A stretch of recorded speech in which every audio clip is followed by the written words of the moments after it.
बोले भगवान श्री कृष्ण की जय। गुरु नारायण भगवान की जय।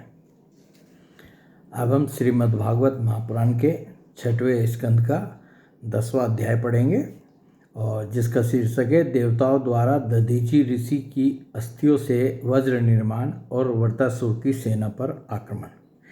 इससे पहले हमने पढ़ा था इससे पहले अध्याय में कि भगवान ने जो है देवताओं को आदेश दिया कि तुम लोग जो है दधीचि ऋषि के पास जाओ और वो जो है उनसे जो है उनका शरीर मांगो और उनकी जो अस्थियों से जो है तुम एक शस्त्र का जो है निर्माण करो और उससे जो है तुम वृत्रासुर का वध कर लोगे और विजय भी तुम्हारी होगी। तो ये भगवान ने उनको आश्वासन दे करके भेजा था। तो देवता जो है अब दधीचि ऋषि के पास जा रहे हैं।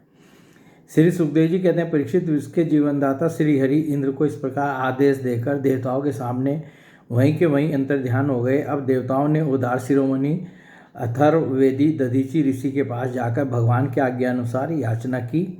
देवताओं की याचना सुनकर दधीचि ऋषि को बड़ा आनंद हुआ। उन्होंने हंसकर देवताओं से कहा, देवताओं, आप लोगों को संभवतः यह बात नहीं मालूम है कि मरते समय प्राणियों को बड़ा कष्ट होता है।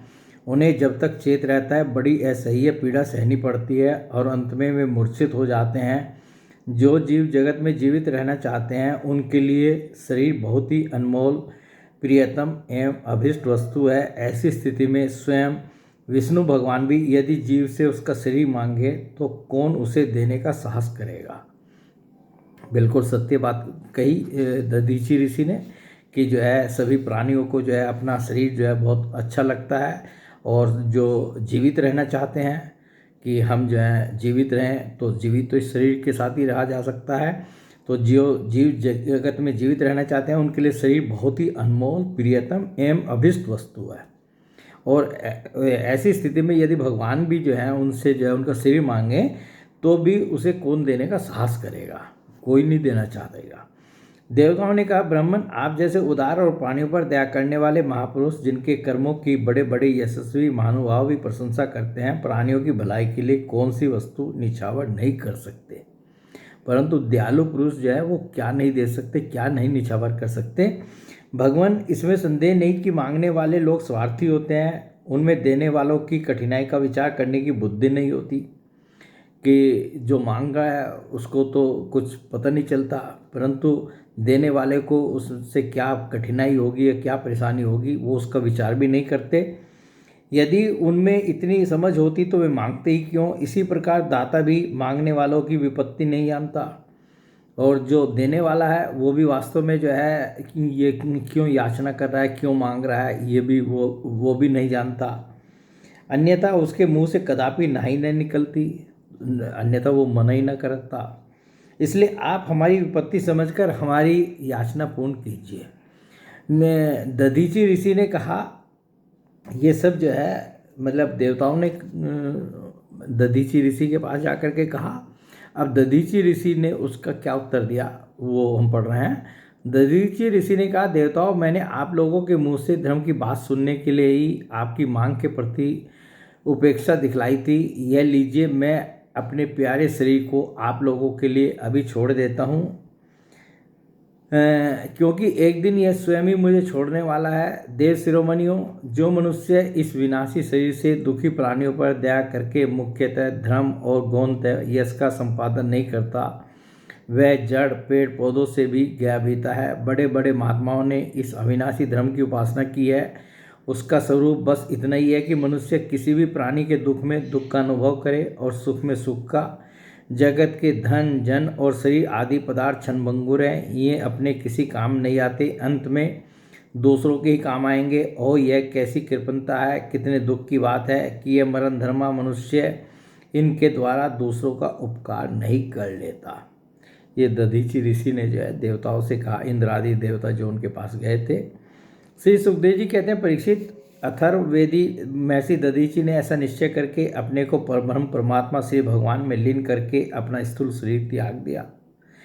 उनके इंद्रिय प्राण मन और बुद्धि संयत थे, दृष्टि तत्वमयी थी, उनके सारे बंधन कट चुके थे। अतः जब वे भगवान से अत्यंत युक्त होकर स्थित हो गए तब उन्हें इस बात का भी पता ही न चला कि मेरा शरीर छूट गया। भगवान की शक्ति पाकर इंद्र का बल पौरुष उन्नति की सीमा पर पहुंच गया। अब विश्वकर्मा जी ने दधीचि ऋषि की हड्डियों से वज्र बनाकर उन्हें दिया और वे उसे हाथ में लेकर ऐरावत हाथी पर सवार हुए। उनके साथ साथ सभी देवता लोग तैयार हो गए। बड़े बड़े ऋषि मुनि देवराज इंद्र की स्तुति करने लगे। अब उन्होंने त्रिलोकी को हर्षित करते हुए वृत्रासुर का वध करने के लिए उस पर पूरी शक्ति लगाकर धावा बोल दिया। ठीक वैसे ही जैसे भगवान रुद्र क्रोधित होकर स्वयं काल पर ही आक्रमण कर रहे हों। परीक्षित, वृत्रासुर भी दैत्य सेनापतियों की बहुत बड़ी सेना के साथ मोर्चे पर डटा हुआ था। ये देखिए, यहाँ दधीचि ऋषि ने जो है अपना शरीर जो है वो देवताओं को दिया, दान किया एक प्रकार से। तो दधीचि ऋषि जो है वास्तव में इतिहास में अमर हो गए।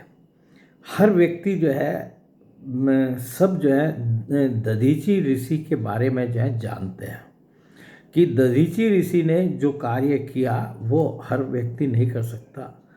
जो बड़े बड़े ऋषि मुनि भी हैं वो भी वो काम नहीं कर सकते जो दधीचि ऋषि ने किया, और उनका नाम अमर हो गया और वो अमर रहेगा दधीचि ऋषि का। हमारे जब भी ऋषियों में जो है नाम आएंगे तो उसमें दधीचि ऋषि का नाम जो है जरूर आएगा। अब देखिए, इन्होंने जो है विश्वकर्मा जी को लगा करके उनकी अस्थियों से जो है एक वज्र तैयार कर लिया और जा कर के जो है वृत्रासुर के ऊपर जो है धावा बोल दिया पूरी शक्ति के साथ। जो वैवस्वत मनवंतर इस समय चल रहा है, इसकी पहली चतुर्युगी का त्रेता युग अभी आरंभ हुआ था। उसी समय नर्मदा तट पर देवताओं का दैत्यों के साथ यह भयंकर संग्राम हुआ। उस समय देवराज इंद्र हाथ में वज्र लेकर रुद्र, वसु, आदित्य आदि दोनों स्वर्ण कुमार, पितृगण, अग्नि, मरुदगण, रिभुगण, साध्यगण और विश्वदेव आदि के साथ अपनी कांति से शोभायमान हो रहे थे। देवताओं की तरफ जो जो लड़ रहे थे उनके सबके नाम है। वृत्रासुर आदि दैत्य उनको अपने सामने आया देख और भी चिढ़ गए। तब नमूची, अब ये इनकी तरफ के जो लोग थे असुरों की तरफ के, वृत्रासुर की तरफ से, तब नमूची, संबर, अनर्वा, दिवमूर्धा, ऋषभ, अंबर, हैग्रीव, शंकुशिरा, विप्रचिति, अयोमुख, पुलोमा, वर्षपर्वा, प्रहेति, हेति, उत्कल, सुमाली, माली आदि हजारों दैत्य, दानव एवं यक्ष राक्षस सब के साथ समान से सुसज्जित होकर देवराज इंद्र की सेना को आगे बढ़ने से रोकने लगे।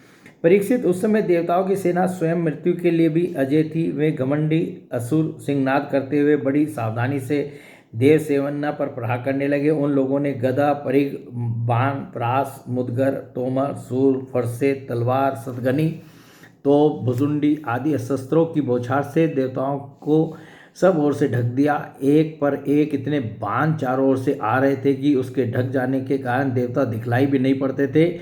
जैसे बादलों से ढक जाने पर आकाश के तारे नहीं दिखाई देते। परीक्षित, वे शस्त्रों और अस्त्रों की वर्षा देव सैनिकों को छू तक न सकी। उन्होंने अपने हस्त लाघव से आकाश में ही उनके हजार हजार टुकड़े कर दिए। जब असुरों के अस्त्र समाप्त हो गए तब वे देवताओं की सेना पर पर्वतों के शिखर, वृक्ष और पत्थर बरसाने लगे, परंतु देवताओं ने उन्हें पहले की ही भांति काट गिराया। देवता तो अब बलशाली हो गए थे और जो वृत्रासुर और उसकी सेना थी अब वो जो है उनसे उनके ऊपर भारी पड़ रहे थे। परीक्षित, जब वृत्रासुर के अनुयायी असुरों ने देखा कि उनके असंख्य अस्त्र भी देव सेना का कुछ न बिगाड़ सके, यहाँ तक कि वृक्षों, चट्टानों और पहाड़ों के बड़े बड़े शिखरों से भी उनके शरीर पर खरोंच तक नहीं आई, तो सबके सब सकुशल हैं। तब तो वे बहुत डर गए। दैत्य लोग देवताओं को पराजित करने के लिए जो जो प्रयत्न करते वे सब के सब निष्फल हो जाते। ठीक वैसे ही जैसे भगवान श्री कृष्ण के द्वारा सुरक्षित भक्तों पर क्षुद्र मनुष्यों के कठोर और अमंगल में दुर्वचनों का कोई प्रभाव नहीं पड़ता। अब देखिए, बीच बीच में जो है ये ऐसा उदाहरण दे देते हैं कि कह रहे हैं जैसे ये दैत्य लोग देवताओं को पराजित करने के लिए जो जो प्रयत्न करते हैं सब के सब निष्फल हो जाते। कैसे निष्फल हो जाते? ठीक वैसे ही जैसे भगवान श्री कृष्ण के द्वारा सुरक्षित भक्तों पर क्षुद्र मनुष्यों के कठोर और अमंगल में दुर्वचनों का कोई प्रभाव नहीं पड़ता। तो जो भगवान के भक्तों को जो है ये अमंगल वचन या जो है उनका कुछ अशुभ करना चाहते हैं तो उन पर कोई उसका फर्क नहीं पड़ता। भगवत विमुख असुर अपना प्रयत्न व्यर्थ देखकर उत्साह रहित हो गए। उनका वीरता का घमंड जाता रहा। अब वे अपने सरदार वर्तासुर को युद्ध भूमि में ही छोड़कर भाग खड़े हुए। जो असुर थे वो वर्तासुर की जो साथ में आए थे वो भाग खड़े हुए, क्योंकि देवताओं ने उनका सारा बल पुरुष छीन लिया था। जब धीर वीर वर्तासुर ने देखा कि मेरे अनुयायी असुर भाग रहे हैं और अत्यंत भयभीत होकर मेरी सेना भी तहस नहस और तितर बितर हो रहे, तब वह हंसकर कहने लगा, वीर शिरोमणि वर्तासुर ने समयानुसार वीरोचित वाणी से विप्रचिति, नमूची, पुलोमा, मैं, अनर्वा, संबर आदि दैत्यों को संबोधित करके कहा। जो अपनी सेना के मुख्य लोग थे उनको सबको संबोधित करके कहा, असुरो भागो मत, मेरी एक बात सुन लो। इसमें संदेह नहीं कि जो पैदा हुआ है, और ये बिल्कुल ज्ञान की बात उसने वर्तासुर ने जो है अपने सैनिकों को और अपने सेवकों को कही, जो उसकी तरफ से युद्ध कर रहे थे।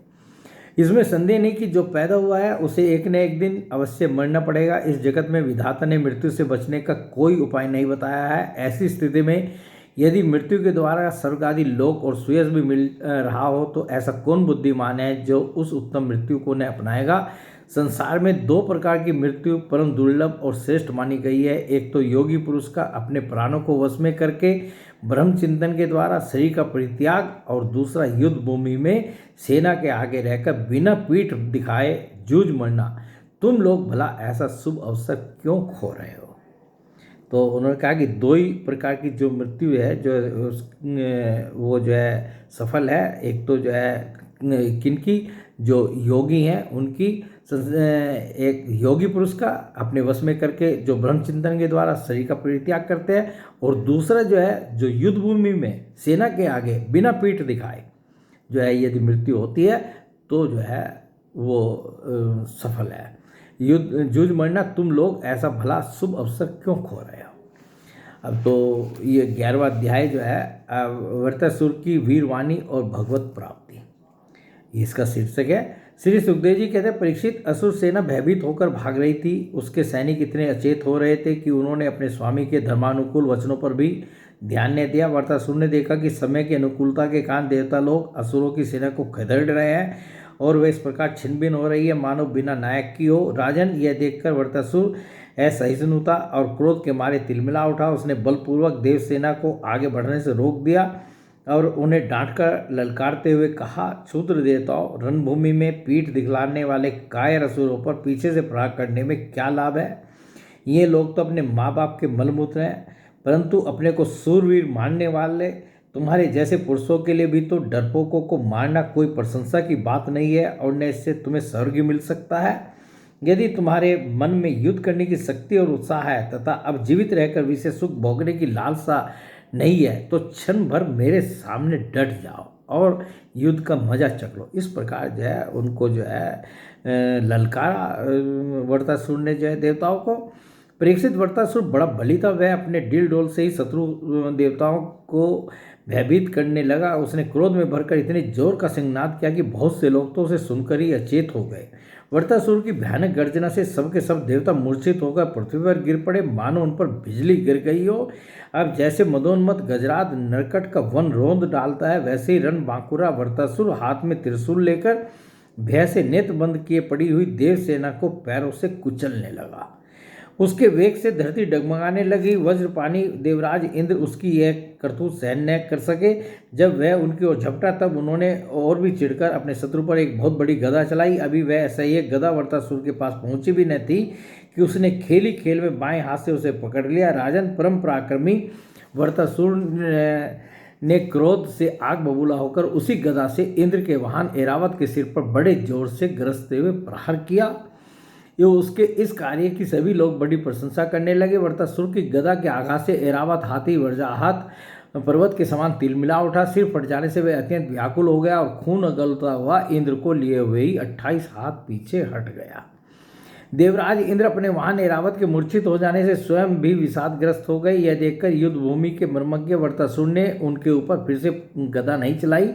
तब तक इंद्र ने अपनी अमृत श्रावी हाथ के स्पर्श से घायल ऐरावत की व्यथा मिटा दी और वे फिर रणभूमि में आ डटे।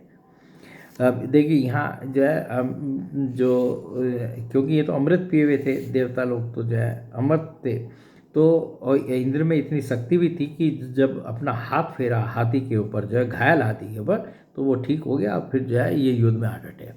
परीक्षित, जब वृत्रासुर ने देखा कि मेरे भाई विश्वरूप का वध करने वाला शत्रु इंद्र युद्ध के लिए हाथ में वज्र लेकर फिर सामने आ गया, तब उसे उनके उस क्रूर पापकर्म का स्मरण हो आया और वह शोक और मोह से युक्त हो हंसता हुआ उनसे कहने लगा। तो विश्वदेव कौन थे?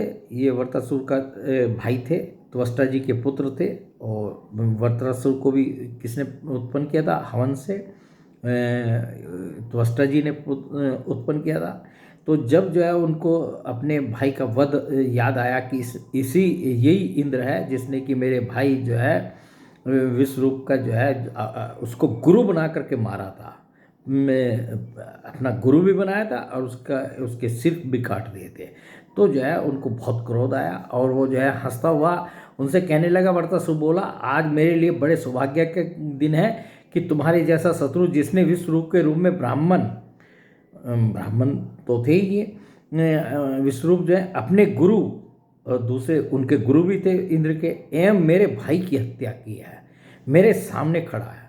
उन्होंने कहा कि मेरा बड़ा सौभाग्य है कि आज जो है मेरे भाई का वध करने वाला नंबर 1, और जो है ऐसे भाई का जो कि उसका गुरु भी था और ब्राह्मण भी था, वध किया, वो मेरे सामने खड़ा है। अरे दुष्ट, अब शीघ्र से शीघ्र मैं तेरे पत्थर के समान कठोर हृदय को अपने शूल से विदीर्ण करके भाई से ओरीन होऊंगा। आहा, यह मेरे लिए कैसे आनंद की बात होगी। इंद्र, तूने मेरे आत्मवेता और निष्पाप बड़े भाई के, जो ब्राह्मण होने के साथ ही यज्ञ में दीक्षित और तुम्हारा गुरु था, विश्वास दिलाकर तलवार से तीनों सिर उतार लिए। ठीक वैसे ही जैसे सर्वकामी निर्दय मनुष्य यज्ञ में पशु का सिर काट डालता है। दया, लज्जा, लक्ष्मी और कीर्ति तुझे छोड़ चुकी है। तूने ऐसे ऐसे नीच कर्म किए हैं जिनकी निंदा मनुष्यों की तो बात ही क्या, राक्षस तक करते हैं। आज मेरे त्रिशूल से तेरा हर शरीर टूक टूक हो जाएगा, बड़े कष्ट से तेरी मृत्यु होगी। तेरे जैसे पापी को आग भी नहीं जलाएगी, तुझे तो गीध नोच नोच कर खाएंगे। ये अज्ञानी देवता तेरे जैसे नीच और क्रूर के अनुयायी बनकर मुझ पर शस्त्रों से प्रहार कर रहे हैं। मैं अपने तीखे त्रिशूल से उनकी गर्दन काट डालूंगा और उनके द्वारा गणों के सहित भैरव आदि भूतनाथों को बलि चढ़ाऊंगा। इस प्रकार जो है इंद्र को जो है वृत्रासुर ने जो है ललकारा। वीर इंद्र, यह भी संभव है कि तू मेरी सेना को छिन भिन करके अपने वज्र से मेरा सिर काट ले, तब तो मैं अपने शरीर की बलि पशु पक्षियों को समर्पित करके कर्म बंधन से मुक्त हो महापुरुषों की चरण रज का आश्रय ग्रहण करूंगा। जिस लोक में महापुरुष जाते हैं वहां पहुंच जाऊंगा। देवराज, मैं तेरे सामने खड़ा हूं, तेरा शत्रु हूं। अब तुम मुझ पर अपना अमोघ वज्र क्यों नहीं छोड़ता? तू ये संदेह न कर कि जैसे तेरी गदा निष्फल हो गई, कृपण पुरुष से की हुई याचना के समान यह वज्र भी वैसे ही निष्फल हो जाएगा। और वृत्रासुर क्योंकि इंद्र के हाथ में जो वज्र था उसकी भी महिमा जानते थे कि ये वज्र जो है कैसे बना है, और उसने कहा कि जो है जैसे तुम्हारी गदा विफल हो गई थी, तुम ये मत समझो कि ये तुम्हारा वज्र भी जो है उस तरह से विफल हो जाएगा। इंद्र, तेरा यह वज्र श्री हरि के तेज और दधीची ऋषि की तपस्या से शक्तिमान हो रहा है। देखिए, वो जानता था विष्णु भगवान ने मुझे मारने के लिए तुझे आज्ञा भी दी है, इसलिए अब तू इसी वज्र से मुझे मार डाल, क्योंकि जिस पक्ष में भगवान श्री हरि हैं उधर ही विजय, लक्ष्मी और सारे गुण निवास करते हैं। और ये बात कौन कह सकता है? एक भगवान का भक्ति कह सकता है। वो जानता था, वृत्रासुर जानता था कि जिस पक्ष में भगवान श्री हरि हैं उधर ही विजय होगी, लक्ष्मी और सारे गुण निवास करते हैं। देवराज, भगवान शंकरसन के आज्ञानुसार मैं अपने मन को उनके चरण कमलों में लीन कर दूंगा। और ये भक्ति का जो है पूरा वो है कि एक भक्त की जो है, ये कितना बड़ा भक्त था वृत्रासुर जो है, उसका कारण तो हम बाद में पढ़ेंगे कि इसको भक्ति कैसे मिली थी। तो परंतु ये कितना बड़ा भक्त था, अब अभी हम यही देख रहे हैं कि तेरे वज्र का वेग मुझे नहीं, मेरे विषय भोग रूप फंदे को काट डालेगा और मैं शरीर त्याग कर मुनि जनोचित गति प्राप्त करूँगा। तो इसने कहा कि मैं अपने मन को जो है भगवान के उन चरण कमलों में लीन कर दूंगा और फिर जो है मुझे तेरे वज्र का वेग जो है नहीं, विषय भोग रूप फंदे को काट डालेगा और मैं शरीर त्याग कर मुनि जनोचित गति प्राप्त करूंगा। जो पुरुष भगवान से अनन्य प्रेम करते हैं उनके निज जन हैं, जिन्हें वे स्वर्ग, पृथ्वी और रसातल की संपत्तियां नहीं देते, क्योंकि उनसे परमानंद की उपलब्धि तो होती नहीं, उल्टे द्वेष, उद्वेग, अभिमान, मानसिक पीड़ा, कलह, दुख और परिश्रम ही हाथ लगता है। तो ये वर्तसुर जो है ये भी समझा रहा है कि जो भगवान के भक्त हैं, जो भगवान से अनन्य प्रेम करते हैं और उनके निज जन है, भगवान के निज जन हैं, उन्हें भगवान जो है क्या क्या क्या नहीं देते, उन्हें वे स्वर्ग, पृथ्वी अथवा रसातल की संपत्तियां नहीं देते, क्योंकि उनसे परमानंद की उपलब्धि तो नहीं होती। जो ये ईश्वरीय संपत्ति है उससे परमानंद की उपलब्धि नहीं होती। उल्टे द्वेष, उद्वेग, अभिमान, मानसिक पीड़ा, कलह, दुख और परिश्रम ही हाथ लगते हैं। इंद्र हमारे स्वामी अपने भक्त के अर्थ, धर्म एवं काम संबंधी प्रयास को व्यर्थ कर दिया करते हैं, और सच पूछो तो इसी से भगवान की कृपा का अनुमान होता है, क्योंकि उनका ऐसा कृपा प्रसाद अकिंचन भक्तों के लिए ही अनुभव गम्य है, दूसरों के लिए तो अत्यंत दुर्लभ ही है। अब भगवान को प्रत्यक्ष अपने सामने अनुभव करते हुए वर्तासुर, जैसे कि भगवान सामने खड़े हैं, उनको प्रत्यक्ष अनुभव करते हुए कह रहा है, भगवान को प्रत्यक्ष अनुभव करते हुए वर्तासुर ने प्रार्थना की, प्रभु आप मुझ पर ऐसी कृपा कीजिए कि अनन्य भाव से आपके चरण कमलों के आश्रित सेवकों की सेवा करने का अवसर मुझे अगले जन्म में भी प्राप्त हो। और जो ये यहाँ भगवान से प्रार्थना कर रहा है, ये हम सब जगत के प्राणियों को भगवान से यदि कभी हमारा साक्षात्कार हो जाए या भगवान जो है हमें दर्शन दे दें, तो हमें यही प्रार्थना जो है उनसे करनी चाहिए। प्राण सेवा करने का अवसर अगले जन्म में भी प्राप्त हो। प्राण वल्लभ, मेरा मन आपके मंगल में गुणों का स्मरण करता रहे, मेरी वाणी उन्हीं का गान करे और शरीर आपकी सेवा में संलग्न रहे। सर्व सौभाग्य निधे, मैं आपको छोड़कर स्वर्ग, ब्रह्मलोक, भूमंडल का साम्राज्य, रसातल का एक छत्र राज्य, योग की सिद्धियां, यहाँ तक कि मोक्ष भी नहीं चाहता। जैसे पक्षियों के पंखहीन बच्चे अपनी माँ की बाट जोहते रहते हैं, जैसे भूखे बछड़े अपनी माँ का दूध पीने के लिए आतुर रहते हैं, और जैसे योगिनी पत्नियां अपने प्रवासी प्रियतम से मिलने के लिए उत्कंठित रहती हैं, वैसे ही कमलनयन मेरा मन आपके दर्शन के लिए छटपटा रहा है। प्रभु मैं मुक्ति नहीं चाहता, मेरे कर्मों के फलस्वरूप मुझे बार बार जन्म मृत्यु के चक्कर में भटकना पड़े इसकी परवाह नहीं, परंतु मैं जहाँ जहाँ जाऊँ, जिस जिस योनि में जन्मूँ, वहाँ वहाँ भगवान के प्यारे भक्त जनों से मेरी प्रेम मैत्री बनी रहे। स्वामीन, मैं केवल यही चाहता हूँ कि जो लोग आपकी माया से देह, गेह और स्त्री पुत्र आदि में आसक्त हो रहे हैं, उनके साथ मेरा कभी किसी प्रकार का भी संबंध न हो। भगवान को अपने सामने प्रत्यक्ष अनुभव करते हुए वर्तासुर ने जो है ये प्रार्थना की। तो इसका जो है हम आज जो है इस वीडियो को यहीं पर समाप्त करते हैं, और एक अध्याय और बचा है इस प्रसंग का, उसको भी जो है अगले वीडियो में पूरा करेंगे। बोले भगवान श्री कृष्ण की जय, गुरु नारायण भगवान की जय।